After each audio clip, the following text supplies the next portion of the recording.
میں بہت زیادہ خوبصورت تھی اور جس سے میری شادی ہوئی وہ خان تھا۔ شادی کے 2 سال بعد میرے شوہر ایک لڑکی کو لے آئے کہ یہ ہمارے گھر اور بچوں کو سنبھال لے گی۔ میں تو ویسے بھی کامچور تھی، فوراً اس لڑکی کو رکھ لیا۔ کچھ دنوں کے لیے میں اپنے امی کے گھر چلی گئی۔ جب واپس آئی تو چوکیدار نے مجھے اس لڑکی کی ایسی بات بتائی جسے سنتے ہی میں شرم سے پانی پانی ہو گئی۔ چوکیدار نے بتایا کہ میرے جانے کے بعد وہ لڑکی میرے شوہر کے ساتھ، والد کشمیری اور والدہ ایرانی تھی، دونوں ہی حسین تھے۔ اللہ نے مجھے بے پناہ حسن سے نواز دیا، تبھی کسی کو خاطر میں نہ لاتی کہ مجھے اپنے خوبصورت ہونے پہ ناز تھا۔ خاندان کے لڑکے سبھی کہتے لڑکی تو ہیرا ہے لیکن اس کا دل پتھر کا ہے، جتنی بھی قدر کرو یہ موم ہوتا ہی نہیں۔ شاویز خان ہمارے دور کے رشتہ داروں میں سے تھا۔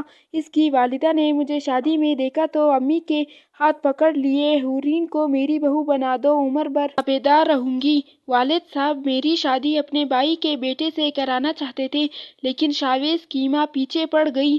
بالآخر والد صاحب کو اپنا فیصلہ بدلنا پڑا۔ یہ لوگ امیر کبیر تھے، سوچا اپنے بھتیجے کے پاس کیا رکھا ہے، اس پر تعلیم یافتہ بھی نہیں، بہتر ہے کہ بیٹی کا مستقبل دیکھوں اور رشتہ داری پر اولاد کو قربان نہ کروں۔ ابو نے آنٹی فرزانہ کا برم رکھا اور ان کے بیٹے سے میری بات پکی کر دی جو پنڈی میں اعلیٰ افسر تھے۔ میرے سسرال والوں کا شمار شہر کے امیر ترین لوگوں میں ہوتا تھا۔ یہ ایک بھائی 4 بہنیں تھیں۔ اللہ کا دیا بہت کچھ تھا۔ شروع میں ساس سسر اور نندوں نے بہت خیال رکھا۔ شاویز خان بھی وار صدقے ہوتے تھے۔ ان دنوں یوں محسوس ہوتا جیسے میں ہی اس راجدھانی کی ملکہ ہوں جس کو اپنا گھر، اپنی جنت کہتے ہیں۔ بہت جلد خدا نے ایک بیٹا دے دیا۔ میں اسے پا کر نہال اور اس کے پیار میں سرشار ہو گئی۔ جن دنوں ابراہیم 1.5 سال کا تھا میرے جیون ساتھی کا تبادلہ ہو گیا اور ہم پنڈی سے پشاور چلے گئے۔ دوسری بار امید سے تھی، ابراہیم سے ماں کا دودھ چڑھانا تھا۔ یہاں آ کر سکون تو ملا لیکن ننھے ابراہیم کو اکیلے سنبھالنے کی مجھے عادت نہ تھی۔ دادی کا دلارا امید نندوں کی آنکھ کا تارا تھا، زیادہ وقت وہی سنبھالتے اور میں آرام کرتی۔ یہاں آ کر پتہ چلا کہ اکیلے رہ کر بچہ سنبھالنا کس قدر دشوار امر ہے۔ بیٹے کا دودھ چڑھوایا تو ہلکان ہو گیا۔ اب ابراہیم کا یہ حال کہ وہ دادی اور پھوپھیوں کو یاد کر کے روتا تھا، رات کو اٹھ کر بیٹھ جاتا تھا۔ ہماری ساس سارا دن ابراہیم کے لیے طرح طرح کے کھانے تیار کرتی تھی، جو وہ کہتا وہی بنا دیتی۔ کبھی قیمے والی کچوڑی، کبھی تو آلو کے کٹلیٹس، کبھی سوجی کا حلوہ، غرض 100 طرح کے کھانے بناتی کہ بچہ کچھ تو کھا لے گا، ایسا نہ ہو کمزور ہو جائے۔ پشاور آ کر مجھے کسی قسم کی تکلیف نہ تھی، سب سکھ حاصل تھا۔ شوہر بھی ہر طرح سے خیال رکھتے تھے لیکن ابراہیم نے پریشان کر دیا تھا۔ میرے ہاتھ کی پکی ہوئی کوئی چیز نہ کھاتا، فیڈر بھی نہ پیتا۔ چھوٹا اتنا تھا کہ زبردستی نہ کر سکتی تھی۔ جب کھانے کی کوئی چیز منہ تک لے جاتی، ہونٹ بھینچ کر چہرہ دوسری طرف موڑ لیتا۔ بازار کی کوئی شے شاویز خان بچے کو نہ کھلانے دیتے کہ اس طرح بچے کا پیٹ خراب ہو جائے گا۔ نتیجہ یہ ہوا کہ میرا لخت جگر روز بروز کمزور ہوتا گیا، کھڑا ہوتا تو گر پڑتا۔ اپنے شوہر کو چھوڑ کر نہیں جا سکتی تھی کہ وہ پل بھر بھی میرے بغیر نہیں رہتے تھے۔ ادھر بچے کو دادی اور پھوپھیوں کی اداسی کھائی جاتی تھی۔ بالآخر یہی فیصلہ کیا کہ کچھ دنوں کے لیے پنڈی چلی جاؤں تاکہ ابراہیم اپنی دادی اور پھوپھیوں سے مل لے۔ شاویز خان کافی افسردہ تھے۔ شادی کے بعد یہ پہلا موقع تھا، ہم جدا ہونے جا رہے تھے۔ شوہر کو اداس دیکھ کر میرا دل گھبرانے لگا تھا، آنکھوں سے آنسو بہنے نکلے۔ تبھی وہ بولے، حور کیوں روتی ہو؟ ارے بھئی 2 ہفتے کے لیے جا رہی ہو، عمر بھر کے لیے تو نہیں۔ میں نے آنسو صاف کیے اور اس وقت انہیں دیکھتی رہی جب تک کہ وہ ہماری نظروں سے اوجھل نہ ہو گئے۔ ابراہیم گھر پہنچ کر پرسکون ہو گیا۔ دادی اور پھوپھیوں کو دیکھتے ہی نہال تھا، ایک ہی گود سے اترا تو دوسرے کی گود میں چڑھ جاتا۔ اس کی دادی نے گاجر کا حلوہ بنایا، اس نے بڑے شوق سے کھایا۔ وہ جو چیز بنا کر اسے کھلاتی پیٹ بھر کر کھاتا اور رات بھر آرام سے سویا رہتا۔ ساس نے مجھے کہا، بیٹی حور تم مجھ سے کچھ کھانا بنانا سیکھ لو، خاص طور پر ابراہیم کی پسند کی چیزیں جو وہ شوق سے کھاتا ہے۔ 2-3 قسم کے کھانے بنا لیا کرو، اس کے لیے ایک نہ ایک تو کھائے گا، دوسری ڈش کھا لے گا۔ جب سے ہم پنڈی آئے تھے واقعی ابراہیم نے رغبت سیکھنا شروع کر دیا تھا۔ سونے سے پہلے ہماری ساس خود اسے کھلا دیتی اور وہ ساری رات کروٹ بھی نہ لیتا۔ صبح سویرے اٹھتا تھا اور اس کے اٹھنے پہلے ہی کوئی نہ کوئی شے مثلاً کھیر، سوپ، دلیا وغیرہ تیار کر دیتی۔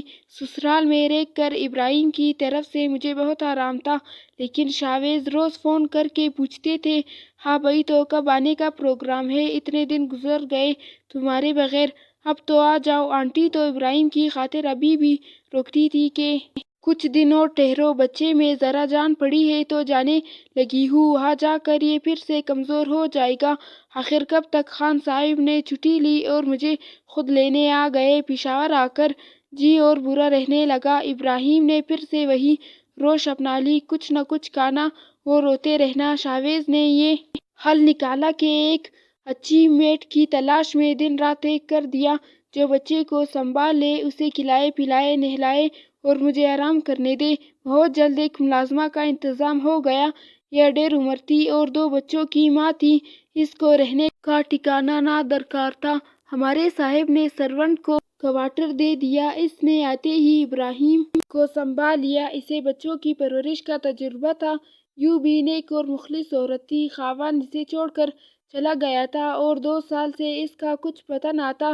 یہ بیچاری بچوں کا پیٹ پالنے کو ہمارے گھر ملازمہ بن کر آ گئی تھی اور اسے لانے والا ہمارا چوکیدار تھا، جس کی زینب بی بی بھی رشتہ دار تھی۔ زینب چونکہ ضرورت مند تھی، لہٰذا اس نے ابراہیم کے فرائض اچھی طرح سنبھال لیے، طرح طرح کے مزیدار کھانے بناتی تھی۔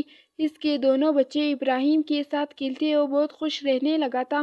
مجھے ایک بڑی پریشانی سے نجات مل گئی تھی، میں سکون سے ہو گئی تھی۔ زینب ایک گھریلو عورت تھی، میرے دیگر گھریلو کام بھی کر دیتی تھی، میں اس کی شکر گزار تھی اور وہ میری شکر گزار تھی کہ آپ، میں اور ابراہیم رات بھر بھرپور نیند سوتے ہیں۔ جن دنوں میرے ہاں دوسرے بچے کی پیدائش متوقع تھی، زینب کا گمشدہ خاوند لوٹ کر آ گیا اور وہ ہم سے معذرت کر کے اپنے گھر چلی گئی۔ شوہر نے اسے ملازمت کرنے اور گھر سے نکلنے کی اجازت نہ دی، دوبارہ نہیں آئی۔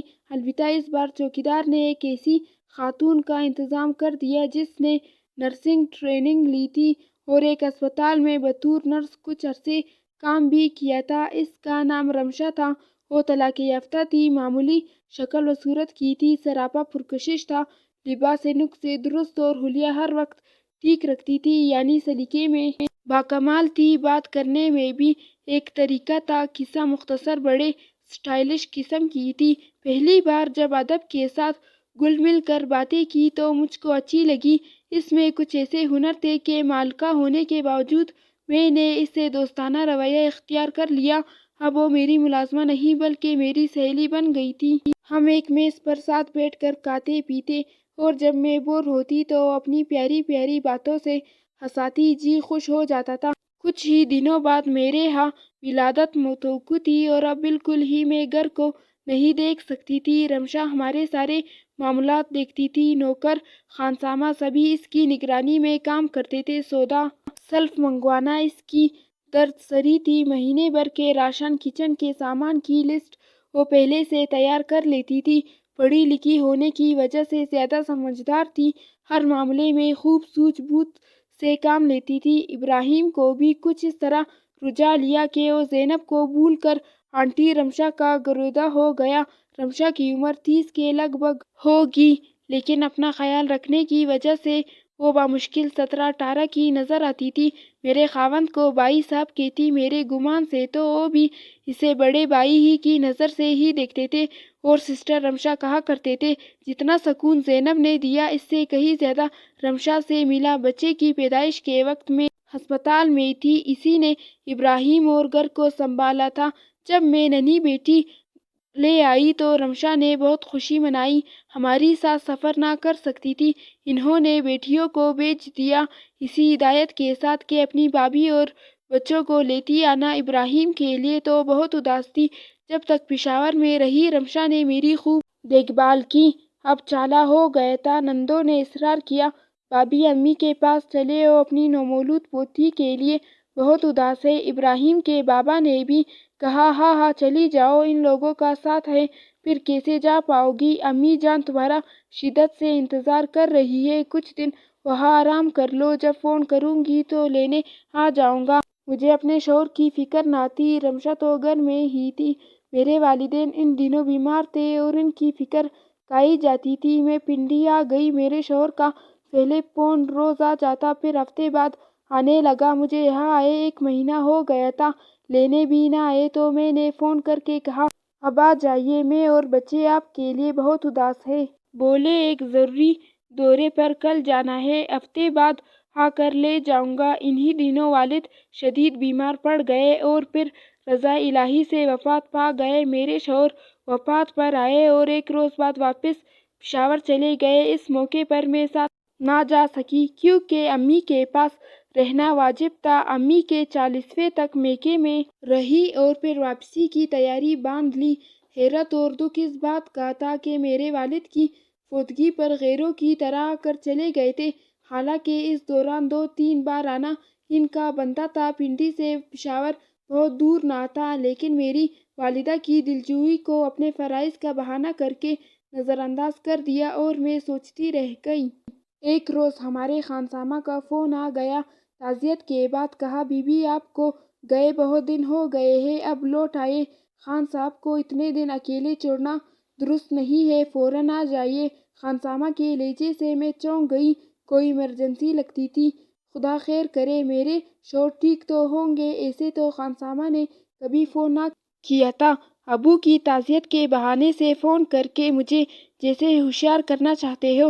میں نے سامان باندھا اور کے ساتھ پشاور چلی آئی۔ مجھے یوں اچانک دیکھ کر رمشا حیران رہ گئی۔ وہ گھر میں ہی تھی، حالانکہ شوہر کہتے تھے میں نے اسے چھٹی دے دی ہے، جب تم آؤ گی تو وہ آ جائے گی، ابھی اس کی ضرورت نہیں ہے۔ رمشا تم موجود ہو؟ لیکن میرے شوہر تو کہہ رہے تھے کہ حور بی بی میں آج ہی آئی تھی آپ کا پتہ کرنے، ویسے میں چھٹی پر ہی تھی۔ شکر ہے کہ تم آج آ گئی ہو، ورنہ 2 بچوں کو سنبھالنا اکیلے تو میرے لیے ممکن ہی نہ تھا۔ خان صاحب ہم کو دیکھ کر بظاہر خوش ہو گئے، بچوں کو پیار کیا، بولے تم نے اچانک آ کر سرپرائز دیا ہے، ورنہ میں کل روانہ ہو رہا تھا، تم لوگوں کو لینے آ رہا تھا۔ کچھ دن معمول کے مطابق گزرے۔ میں نے ابراہیم اور سائرہ دونوں کی ذمہ داری رمشا پر ڈال دی، میں خود آرام سے سو جاتی۔ ابو کی وفات کے بعد ویسے بھی میں کافی ڈسٹرب ہو رہی تھی، یہاں آ کر لگا سکون کی وادی میں آ گئی ہوں اور جنت میں قدم رکھ دیا ہے۔ کچھ دنوں بعد ایک روز کچن میں گئی تو خانسامہ شاہ بابا نے میرے کان میں کسر پسر کی، بی بی اس کمذات رمشا کو نکالو ورنہ پچھتاؤ گی، کیونکہ بابا یہ بدنیت آپ کے گھر بار پر قبضہ نہ کر لے۔ میں دنگ رہ گئی۔ شاہ بابا کے منہ سے ایسی بات سن کر کانوں پر یقین نہ آیا کہ خان بابا ایک ذمہ دار اور سنجیدہ بزرگ تھے، وہ ہرگز حقائق سے بعید محض کسی شک یا گمان کے تحت اتنی بڑی بات نہ کر سکتے تھے۔ میں بھی شک کی بھٹی میں جلنے لگی، لیکن کوئی ثبوت نہ تھا کہ رمشا سے باز پرس کر دی۔ اس کا رویہ پہلے ہی جیسا تھا اور خان صاحب بھی اس لیے دے رہے تھے، تاہم اپنے اندر کی جلن آرام نہ دیتی تھی۔ بلا جواز رمشا سے الجھنے لگی، بات بات پر ٹوکنے لگی، اسے برا لگتا، لیکن نوکری اس نے پھر بھی نہ چھوڑی۔ میں بھی اسے نکالنے کا سوچ کر سوچ میں پڑ جاتی، اگر یہ چلی گئی تو میں کیا کروں گی؟ 2 چھوٹے بچوں کو کیسے سنبھالوں گی؟ اتنے سارے کام بچوں کے اکیلے کیوں سرانجام دوں گی؟ اتنی اچھی خدمتگار پھر کہاں ملے گی؟ ایسا نہ ہو وہم کے مارے اس کو نکال بیٹھوں، پھر بعد میں پچھتاؤں۔ گویا وہ میری زندگی کالعظمہ بن گئی تھی۔ ایک روز شاویز خان نے کہا کہ وہ لاہور میں سرکاری کام سے جا رہے ہیں، 3 دن بعد لوٹیں گے۔ ان کے جانے کے بعد اگلے روز رمشا نے بھی چھٹی مانگ لی، کہنے لگی میری امی بیمار ہے اور مجھے ان کے پاس نوشہرہ جانا ہے، ابھی چھوٹی بہن کا فون آیا ہے، امی شدید بیمار ہے۔ وہ پریشان لگ رہی تھی۔ میں نے جانے کی اجازت دے دی اور کہا کہ اگر ضرورت ہو تو میں گاڑی ڈرائیور تمہارے ساتھ بھیج دوں۔ کہنے لگی شکریہ، میں چلی جاؤں گی۔ اس نے ہفتہ بھر کی چھٹی لی تھی، 2 دن میں ہی دونوں بچوں نے رو رو کر میرا برا حال کر دیا تھا۔ دن میں تارے دکھا دیے، پچھتانے لگی کہ کیوں اتنے سارے دنوں کے لیے اس کو رخصت دے دی، میاں کو تو آنے دیا ہوتا۔ خدا جانے یہ عورتیں کیسے اپنی 4-4 5-5 بچی سنبھال لیتی ہے۔ شاویز خان کو گئے تیسرا دن تھا کہ بیٹی بیمار ہو گئی۔ اسے اس حال کے ساتھ بخار نے آ لیا۔ میں نے ڈرائیور سے کہا کہ گاڑی نکالو، سائرہ کو ڈاکٹر کے پاس لے جانا ہے۔ دونوں بچوں کو لے کر میں ڈاکٹر کے پاس چلی گئی۔ گھر لوٹتے ہوئے ایک جگہ ہماری گاڑی ٹریفک میں پھنس گئی۔ سامنے ایک ریستوراں نظر آیا تھا۔ میں نے خود اپنی آنکھوں سے رمشا اور اپنے خاوند کو اس ریستوراں سے نکلتے دیکھا تھا۔ آنکھوں پر یقین نہ آیا، گویا 2 دنوں سے اسی شہر میں تھے اور دونوں نے مجھ سے جھوٹ بول کر میری آنکھوں میں دھول جھونک دی۔ یہ وقت کیسے گزرتا گیا کیا بتاؤں۔ دونوں کے واپس آنے تک انگاروں پر بسر ہو رہی تھی۔ بالآخر شاویز آئے۔ بیٹی کافی بیمار تھی۔ میرا جھگڑا اس وقت بنتا نہ تھا، لیکن خود پر قابو نہ رکھ سکی اور پھٹ پڑی۔ ان کو مجھ سے ایسی امید نہ تھی۔ بچے کی بیماری کا خیال کرتے ہوئے مجھ پر ہاتھ نہ اٹھایا۔ غصے میں آگ بگولا گھر سے چلے گئے۔ رمشا کو انہوں نے اطلاع کر دی کہ اب گھر مت جانا۔ وہ نہ آئی، لیکن کچھ دن بعد میری امی کے ماموں کا فون آ گیا، جو کہ پشاور میں ہی رہتے تھے لیکن ہمارے گھر نہیں آتے تھے۔ بولے، حور بیٹی احمد میرا دوست نکاح خواہ ہے۔ اس کے ذریعے پتہ چلا ہے کہ شاویز نے رمشا نامی خاتون سے نکاح کر لیا ہے، اور میں نے تصدیق کر لی ہے کہ تمہارے شوہر نے نکاح کیا ہے۔ فی الحال تمہاری ماں کو نہیں بتایا کہ وہ شوق کی حالت میں ہے اور عدت میں ہے۔ تم کو بتا رہا ہوں، حوصلہ رکھنا اور کوئی ایسا قدم مت اٹھانا جو تمہارے اور تمہارے بچوں کے لیے نقصان دہ ہو۔ ساس کو فون کیا، اس نے بھی کہا کہ مردوں سے مقابلہ نہیں کیا جاتا، اچھی بیوی کی طرح اپنے بچوں کی خاطر حالات سے سمجھوتا کر لو اور اپنے گھر کو چھوڑ کر مت جانا۔ اس وقت میں اس قدر صدمے میں تھی کہ مجھے کسی کی نصیحت، کسی کی آواز بھی سنائی نہ دے رہی تھی۔ میں نے ڈرائیور سے کہا، رشید بابا مجھے پنڈی لے چلو، اور چابیاں میں نے چوکیدار کے حوالے کر دی کہ جب صاحب آئے تو ان کو دے دینا۔ شوق سے دوسری بیوی کو گھر لے آئے۔ بس یہی میری غلطی تھی، جب آشیانہ چھوڑا تو وہ ہمیشہ کے لیے چھوٹ گیا۔ ماں کہا کرتی تھی، بیٹی جب ایک چڑیا اپنا گھونسلہ چھوڑ کر اڑ جاتی ہے تو وہ دوسرے کے لیے جگہ چھوڑ دیتی ہے، پھر اس میں دوسری چڑیا آ جاتی ہے۔ میں کہ آ کر امی کو بھی نہ بتایا میرے ساتھ کیا ہوا ہے۔ سو کی حالت میں ان کو دکھ نہیں دینا چاہتی تھی، مگر دکھ برداشت بھی نہ ہو رہا تھا۔ سوچا ہی نہیں کہ امی کی کفالت کرنے والا نہیں رہا، میری کفالت کون کرے گا۔ ایک ہفتہ بمشکل ضبط کیا اور پھر شاہ بابا کو فون کیا۔ شاہ بابا، کیا صاحب گھر آئے ہیں؟ ہاں بی بی، وہ آ گئے ہیں۔ انہوں نے آتے ہی آپ کا پوچھا، جب بتایا کہ آپ بچوں کو لے کر چلی گئی ہیں تو 6-7 دن بعد وہ دوسری بیوی کو گھر لے آئے۔ اسی بدبخت رمشا کو آپ صاحب کے آنے سے پہلے کیوں گئی؟ بی بی، آپ کو ان کا انتظار کرنا چاہیے تھا، اپنا گھر نہیں چھوڑنا تھا۔ میں تو سوچ رہی تھی کہ شاویز اپنے بچوں کی خاطر میرے پاس ضرور آئیں گے، لیکن اس مغرور کو شاید اپنی دولت کا گھمنڈ تھا۔ وہ نہیں آیا، لیکن اس نے مجھے طلاق بھجوا دی۔ اس نے عدالت میں دعویٰ دائر کر دیا۔ بچوں کی ماں ایک غریب خاندان سے تعلق رکھتی ہے۔ عدالت نے بڑا بیٹا باپ کے حوالے کرنے کا ایوارڈ دیا اور چھوٹی کو میرے پاس رہنے دیا۔ ابراہیم 7 سال کی عمر میں اس لیے باپ کی حوالگی میں دے دیا گیا کہ اس کی غریب ماں اس کی ضروریات بخوبی پوری نہ کر سکے گی، جبکہ باپ اس کو اعلیٰ تعلیم دلوانے کا مقصد رکھتا تھا۔ بچے کے اچھے مستقبل کی خاطر یہ فیصلہ ہوا تھا، لیکن یہ کسی نے نہ سوچا کہ وہ تو میرے جگر کا ٹکڑا اور میری امیدوں کا مرکز تھا۔ اس کا وجود میرا سہارا تھا۔ میری زندگی کا دپیک اس سے جلتا تھا، اور اب میں زندہ ہو کر بھی مردہ ہوں۔ بیٹی بھی شاید باپ کے پاس چلی جائے۔ بے شک کہ میں نے اس روز اپنے شوہر سے بدزبانی کی تھی، صبر کا دامن ہاتھ سے چھوٹ گیا تھا۔ بے شک میں آرام طلب تھی، کام سے میری جان جاتی تھی، لیکن کسی عورت کو سگڑ ہونے کی اتنی بڑی سزا تو نہیں ملنی چاہیے۔ آج ساس کہتی ہے، تم بہت پوہڑ تھی، اس لیے اپنے بخت کو ٹھکرا گئی، اور میرے بچوں کا باپ کہتا ہے کہ میں سگرنا تھی، طلاق اس لیے نہیں دی بلکہ اس لیے دی کہ بغیر اجازت کے میرا گھر چھوڑ کر گئی۔ اگر اس دن گھر چھوڑ کر نہ جاتی تو میں حور کو کبھی طلاق نہ دیتا۔